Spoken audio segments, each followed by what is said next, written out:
Olá, comunidade acadêmica da FLT. Olá, você que nos assiste pelo canal da FLT no YouTube. Espero que todos estejam bem.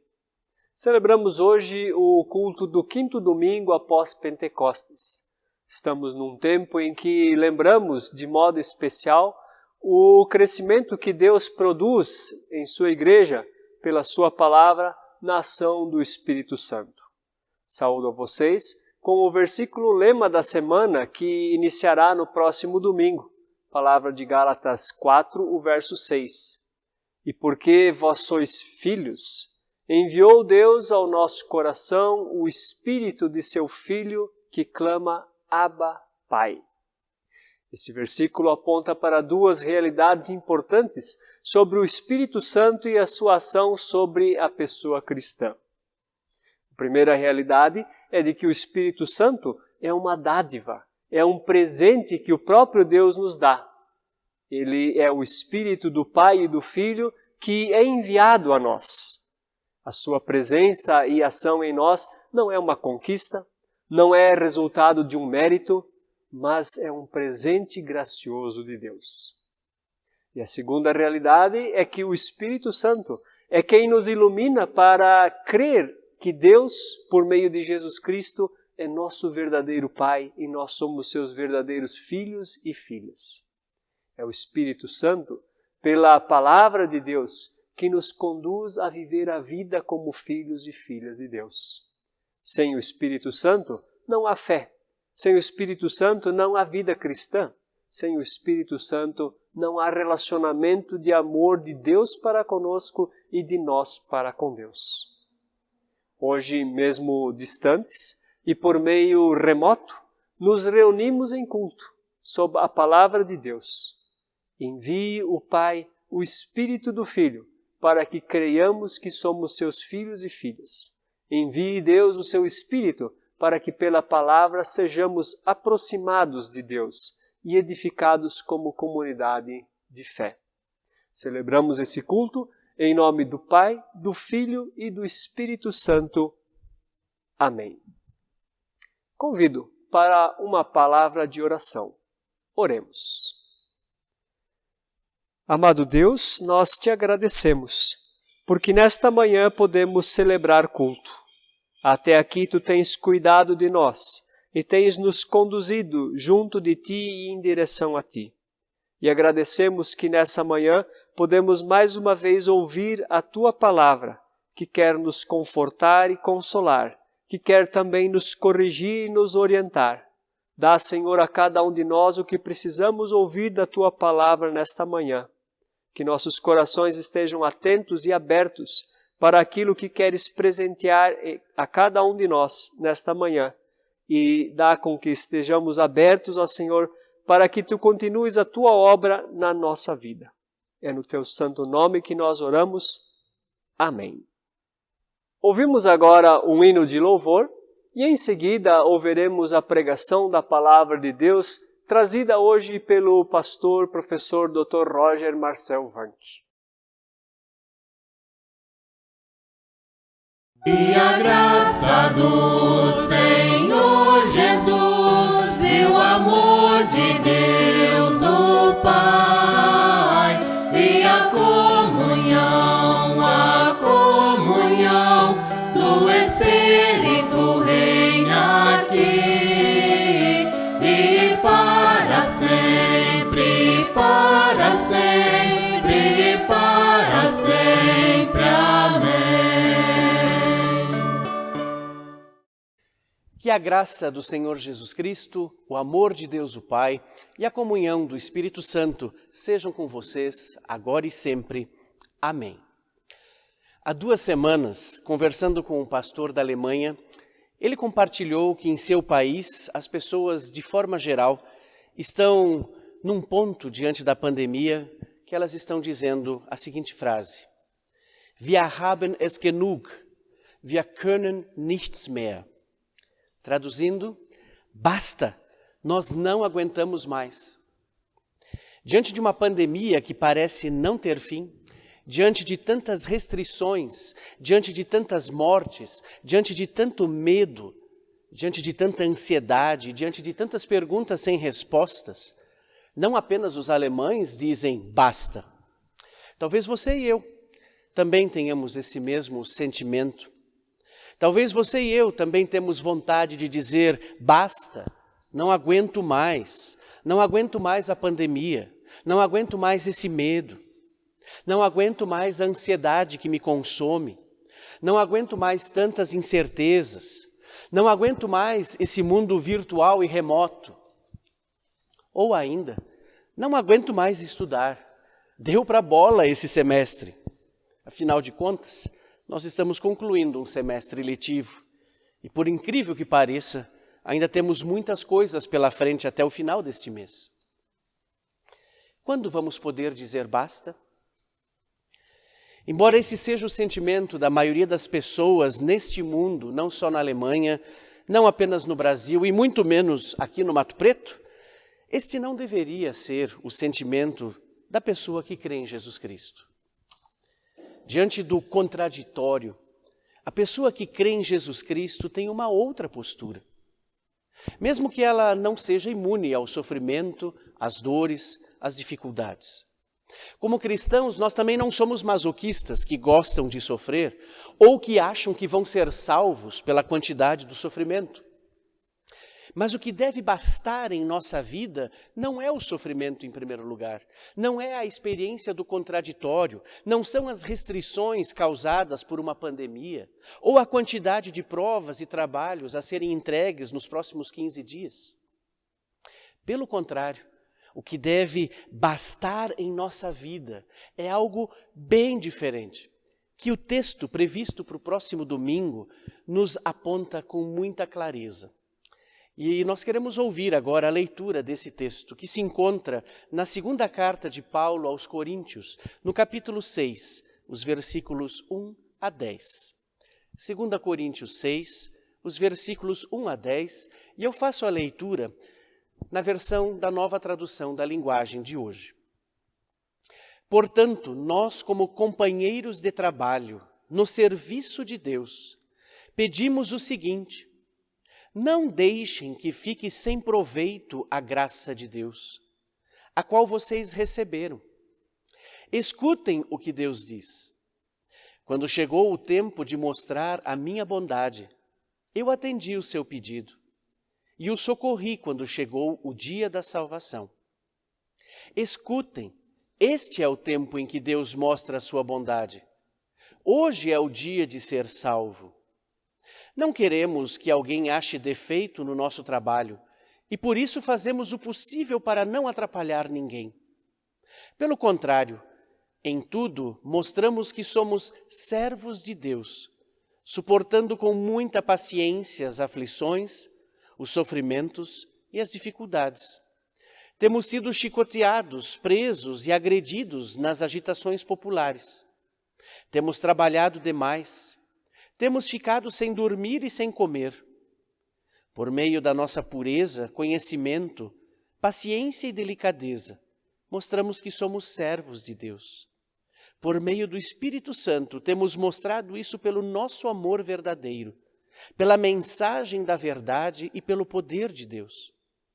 Por vivermos em obediência à vontade de Deus, temos as armas que usamos, tanto para atacar como para nos defender. Somos elogiados e caluniados. Alguns nos insultam, outros falam bem de nós. Somos tratados como mentirosos, mas falamos a verdade. Somos tratados como desconhecidos, embora sejamos bem conhecidos de todos.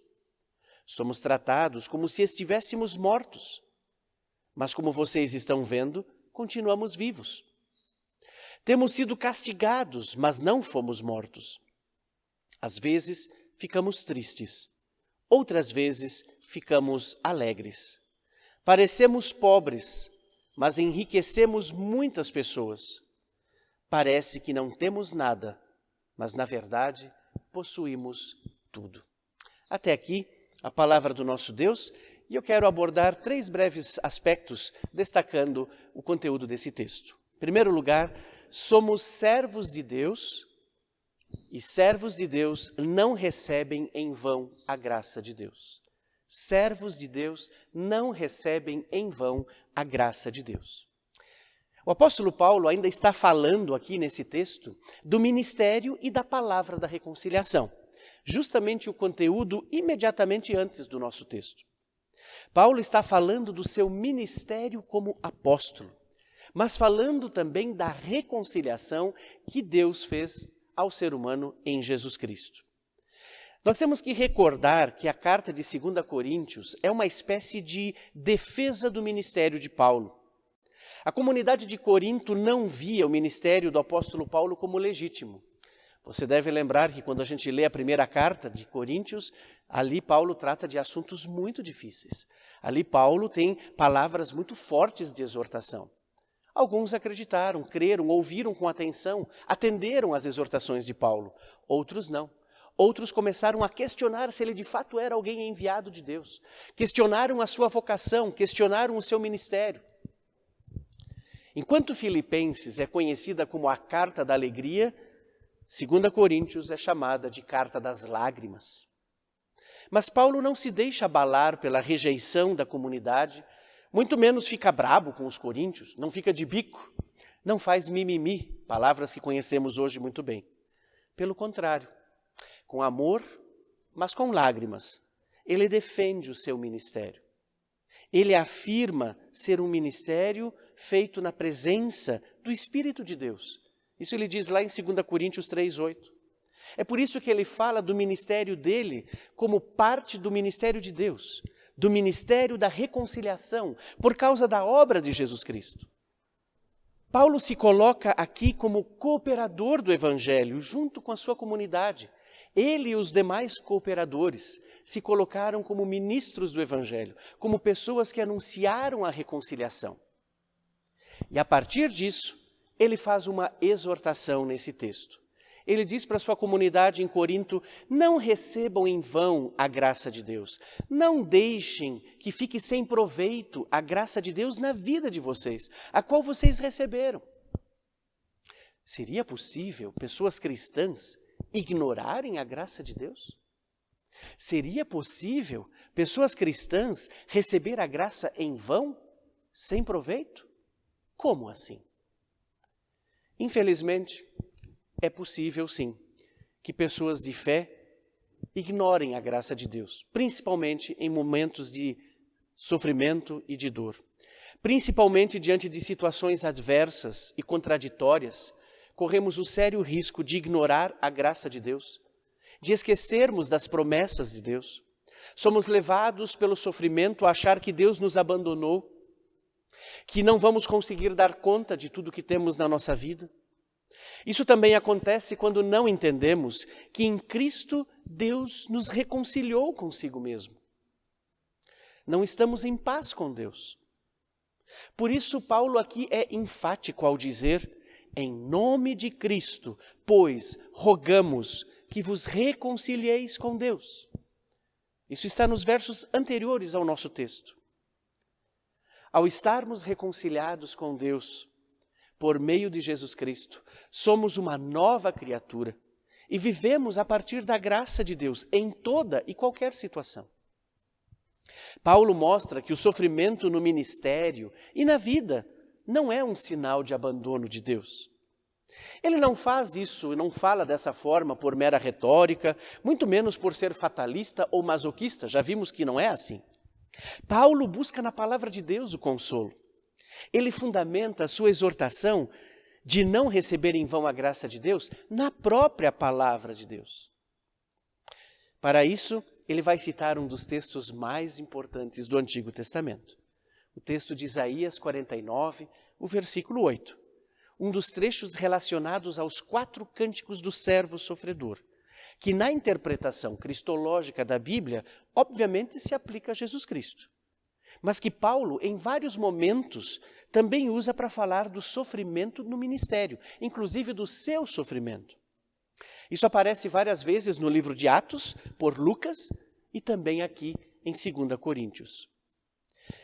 Diante da rejeição e do sofrimento do servo, descritos no livro de Isaías, Deus apresenta a sua graça. E é esse verso que Paulo cita aqui. Quando chegou o tempo de mostrar a minha bondade, diz Deus, eu atendi o seu pedido. O socorri quando chegou o dia da salvação. Veja que palavra especial. Deus nos atende, Deus nos socorre. Deus não é indiferente ao nosso sofrimento. E isso é pura graça de Deus. E aí Paulo reforça aos coríntios, logo depois de fazer essa citação, dizendo, escutem, na linguagem de hoje que eu li para vocês. No grego, isso fica muito mais evidente. Paulo repete 2 vezes a interjeição idu, eis, veja, 2 vezes. Veja, esse é o tempo que Deus mostra a sua bondade. Hoje, veja, eis, esse é o dia de ser salvo. Traduzindo para os nossos dias, veja, hoje, faltando 15 dias para acabar o semestre. Hoje, veja, diante de uma pandemia. Hoje é o tempo que Deus mostra a sua bondade. Hoje é o dia de viver a partir da graça de Deus. Esse é o primeiro aspecto. O segundo, em tudo e em todos os momentos somos servos de Deus. Em tudo e em todos os momentos somos servos de Deus. O apóstolo Paulo e os seus companheiros de trabalho passaram por muito sofrimento. Quando você lê o livro de Atos, você percebe isso claramente. E a lista aqui que Paulo descreve, no versículo 4, vai indo até o versículo 10, nos mostra quantas adversidades, quantas experiências do contraditório o apóstolo Paulo e os seus colaboradores tiveram na sua vida de fé, igual você e eu, mas também no seu ministério. Também lá no capítulo 11 da mesma carta, nos versículos 16 a 33, encontramos uma lista muito semelhante. Mas eles continuaram firmes. Eles não se deixaram abalar. Eles não receberam a graça de Deus em vão. As aflições, os sofrimentos, as dificuldades mostram com maior clareza que os apóstolos são servos de Deus. Se lemos a lista do versículo 4 em diante, vamos perceber. Paulo mostra bem claramente que suportou com muita paciência todas as circunstâncias de aflições, de sofrimentos, as dificuldades. Eles foram presos, chicoteados, agredidos em praça pública, mas ainda assim permaneceram firmes. Ficaram dias sem poder dormir direito, sem comer, mas tudo isso por causa do Evangelho. Servo, na compreensão bíblica, não é uma pessoa que faz coisas para Deus. Servo é uma condição do ser e não do fazer. Ser servo tem a ver com uma atitude e não com o conhecimento e a habilidade. Ou seja, o pessoal do bacharelado pode lembrar do chá, não tem a ver, em primeiro lugar, com conhecimento e habilidade. Ser servo tem a ver com a minha atitude, com a minha postura como cristão, como cristã nesse mundo. Servo é aquele que é cativo do seu Senhor. Talvez você diga, nossa, mas isso soa um pouco politicamente incorreto. É verdade, no contexto social, essas frases soam como defesa da escravidão. Paulo muitas vezes é mal interpretado quando ele fala sobre essas coisas. Mas não é isso que a Bíblia diz. Desde o Pentateuco, nós vemos que Deus liberta o povo de Israel da escravidão do Egito para serem seus servos lá na terra prometida. Não é uma mudança da condição de servos, mas é uma mudança no senhorio. Eu não sou mais escravo do meu pecado, mas servo de Deus. Eu não sou mais escravo das minhas tormentas, das minhas aflições, da minha ansiedade, mas eu me coloco submisso diante de Deus. Eu me coloco como servo de Deus. Quem serve ao Senhor vive da sua graça, vive da salvação. Quem não serve ao Senhor murmura em toda e qualquer desgraça. Em tudo que passamos na nossa vida, também nos dias difíceis de pandemia, também diante de dificuldades pessoais, de lutas pessoais, nós permanecemos servos. E Deus não nos abandona, porque Ele prometeu, hoje é dia de salvação. Hoje eu vou atender, eu te socorri. No tempo oportuno, hoje é o tempo oportuno. Não rejeite a graça de Deus. E em terceiro e último lugar, servos de Deus permanecem firmes em Cristo. Servos de Deus permanecem firmes em Cristo. Diante da experiência do contraditório, das tempestades da vida, o apóstolo Paulo, apesar de tudo, ele não se deixa esmorecer. Não porque fosse um valentão, pelo contrário. Se você ler a carta até o final, você vai perceber que é bem dentro dessa carta, de 2 Coríntios, lá no capítulo 12, verso 9, que Paulo vai falar do espinho da carne. De que o poder de Deus se aperfeiçoa na fraqueza. E principalmente, de que a graça de Deus basta. Servos de Deus permanecem firmes em Cristo, porque a sua graça basta. Por isso ela não é indiferente. Por isso eu não recebo a graça de Deus em vão. Por isso nós não a queremos receber como se ela não valesse, como se fosse uma promessa vazia de Deus. Por isso nós queremos nos fortalecer juntos em Cristo, ouvindo a sua palavra, a qual nós temos todos os dias em abundância entre nós. Mesmo em meio às tempestades, às adversidades, às ansiedades, Paulo, como servo de Cristo, não abriu mão da palavra de Cristo, da presença de Cristo, da comunhão de Cristo. E isso significa também não abrir mão da palavra do irmão, da presença do irmão, da comunhão do irmão, ou seja, do corpo de Cristo. Algo que para os coríntios era um tabu, era muito problemático falar do corpo de Cristo. Lembrem de 1 Coríntios 12 a 14. Gente querida, nós estamos no final de mais um semestre letivo. Que estamos aqui tendo o privilégio de estudarmos teologia, de termos o nosso convívio apesar das restrições, de nos prepararmos para o ministério, sendo aperfeiçoados nos nossos dons como servos e servas de Cristo, em meio a uma pandemia, no meio de uma experiência máxima de contraditório nunca vivido na nossa geração, é pura graça. Não consigo enxergar diferente. E desde o dia 18 de março do ano passado, temos tentado olhar para Deus e para a sua palavra nessa perspectiva. Que como cristãos e cristãs, como servos e servas de Deus, não queremos receber a graça de Deus em vão. Queremos ouvir a exortação que Paulo disse à sua comunidade em 2 Coríntios, como nossa palavra, como palavra de exortação de Deus a nós. Ser servos de Cristo quando tudo vai bem é muito fácil. Mas o servo se submete ao ministério de Cristo também quando tudo vai mal. Quando o sofrimento e a dor bate na nossa porta, bate na casa da gente. Quando as tempestades caem sem parar e a gente não consegue sair delas.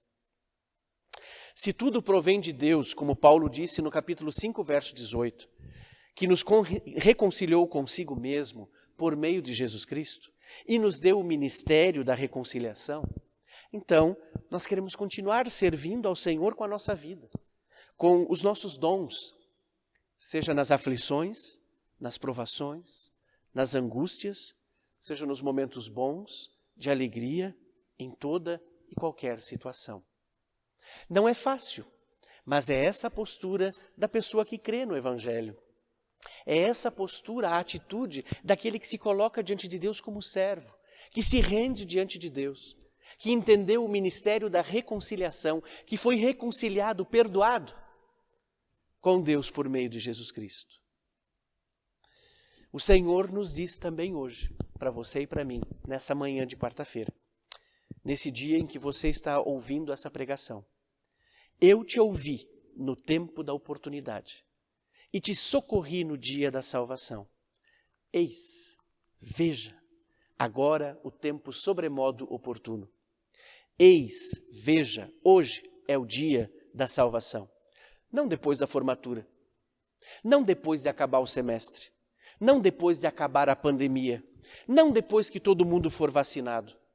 Hoje é dia de receber a graça de Deus, não em vão, mas como o maior presente de Deus que nos basta, porque a graça de Deus nos basta, é suficiente. Não a receba em sua vida a graça de Deus em vão. A graça de Deus basta. A palavra de Deus nos consola. A sua presença nos fortalece. Termino essa pregação do mesmo modo que eu iniciei. inclusive do mesmo modo que o apóstolo Paulo termina a sua carta das lágrimas, com os votos do que chamamos na liturgia de bênção apostólica. A graça do Senhor Jesus Cristo e o amor de Deus e a comunhão do Espírito Santo sejam com todos vós. Amém. Graças a Deus que podemos ouvir livremente a pregação da sua palavra. Conceda a Deus que também vivamos da palavra que ouvimos. Somos convidados agora a participar da oração final na sala virtual e para participar basta acessar a sala pelo link que se encontra na descrição desse vídeo. A quem não poderá ir para a sala virtual ou assistirá ao culto em outro horário, não ao vivo, receba então a bênção de Deus. Que o Senhor te abençoe e te guarde. Que o Senhor faça resplandecer o seu rosto sobre ti e tenha misericórdia de ti. Que o Senhor sobre ti levante o seu rosto e te dê a paz, hoje e sempre. Amém. Sigamos em paz e sirvamos a Deus com alegria.